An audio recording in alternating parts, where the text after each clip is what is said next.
So what's next? What are you going to work on next? When are you going to do this? When are you going to do that? And it's like, do you understand that for this amount of time, I've been working at this one specific thing and I finally have attained it? Can I just sit here and be grateful and enjoy this moment before I think of the next thing? One of my favorite sayings is that when you're running your race, don't look to your left and don't look to your right, because that is a surefire way to get distracted and start comparing yourself to the next person, start comparing your journey, start comparing every single thing that you don't really need to compare. When you're running your race, it's all about when you yourself specifically reach the deadlines, the finish lines, the pit stops that you need to meet. When running your race, when going at things at your own pace, the only person that has the ability to do it or not to do it, the ability to encourage you or not encourage you, is really yourself. I can sit here on YouTube every single day of my life and encourage you guys to go for it, to do your best,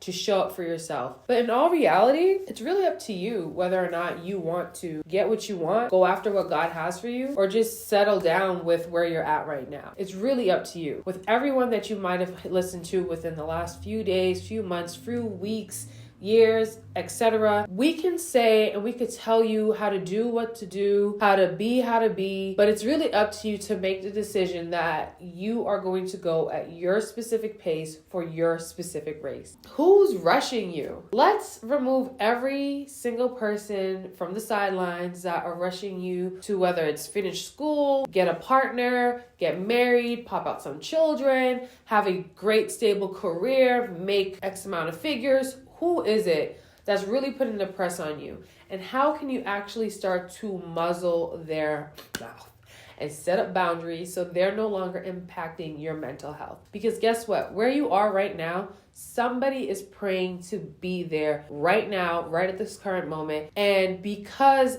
everybody else who's been chiming in on your life has been getting you to a place where you can no longer be grateful for the season that you're in, you're missing that moment. You're missing this moment that you have prayed and fasted and worked hard at just to be at. I mean, listen, it's always, what is the next thing? I remember, listen.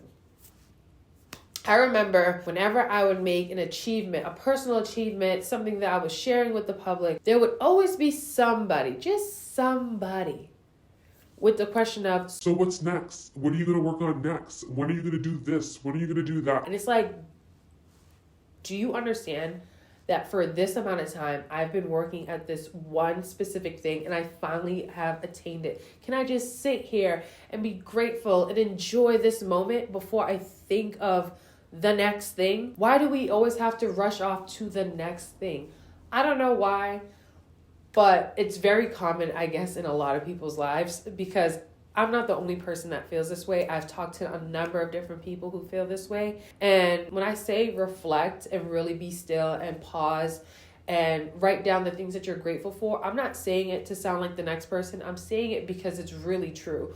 When you pause and reflect, you'll realize whether you're moving too fast, whether you're not enjoying the place that you're at right now, or whether you need to pivot. Like, even pivoting is a big deal. You can be going towards something for X amount of years, and then maybe there'll be a time where you're like, you know what? I no longer want to do this. And guess what? That's okay.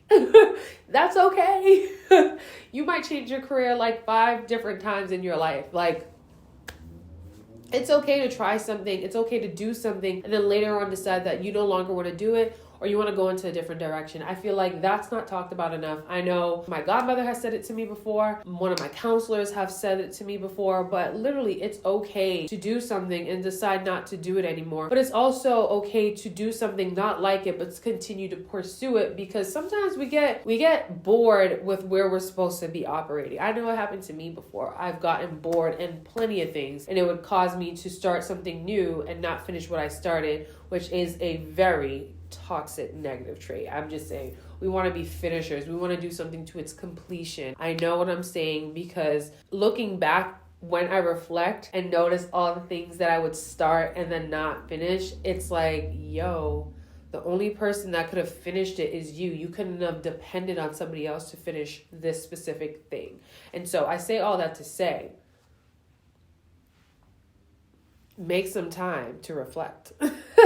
Okay, let's talk about pace. I want you to pick one of your top 10, 3, 5 goals that you have. Just one thing that you're really working towards for this year. And I want you to write a realistic timeline to attain this thing. And the reason why I want you to write a realistic timeline, because most of us feel like it'll only take a month or 90 days or 60 days to attain a certain thing. And the truth is, you might have to double it, because being inconsistent comes into play. Not having discipline comes into play. Being distracted, life things pop up. There's so many things that pop up when you're going after, whether it's 1 goal, 2 goals, 3 goals, 10 goals, whatever it is. I want you to just write out a realistic timeline. And I want you to be honest with yourself. Say, for example, you're like, I want to read at least 12 books this year. Great goal. Let's simplify it. I guess a simpler way would be, I'm going to read 1 book a month. Now, when you say you want to read 1 book a month, some people might feel like they really want to read a hard copy book during the month. And that's fine. But I would just highly suggest you not to limit yourself just to the hard copy book. I can get through books like nobody's business when I'm listening to it on whatever audio streaming service platform that I choose to use. No one's paying me at the moment, but if you decide to pay me, I will surely say what platform. No, sorry, I'm kidding. It's Audible.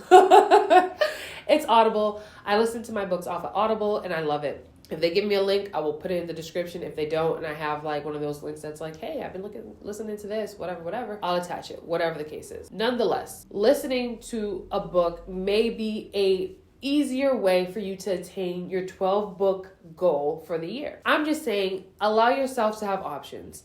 Go at your own pace. If you really want to read a book in hard copy format, my advice is that you really commit to it. You really decide to be disciplined about it, because the only person that's going to look at this goal and feel disappointed at the end of the year is you. Not your mentor, not your mother, not your boyfriend, not your husband, whatever person you think is going to look down and say to you, oh, you should have made your goal. The only person that's truly going to feel upset about it is you. And that's why I really want to stress to you, it's important to know what pace you are going at.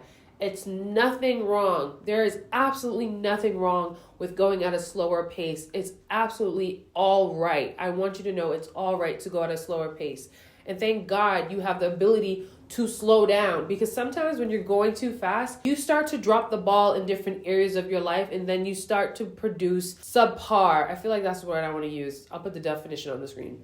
Subpar work. You just start to do really word vomit. You just start to produce work at a lower quality. That's what I'm trying to say. When you're going too fast, you're moving at a faster pace, sometimes it's easy just to start producing work that's at a lower scale, a lower quality. And it's not really your best work. It's not your best representation. It's not really representing you well, I mean to say. And that could also trickle into your self-confidence, how you show up for people, especially if you're someone that works alongside others. They'll start to see you slack off or start to drop the ball, and then that kind of makes the work environment uncomfortable.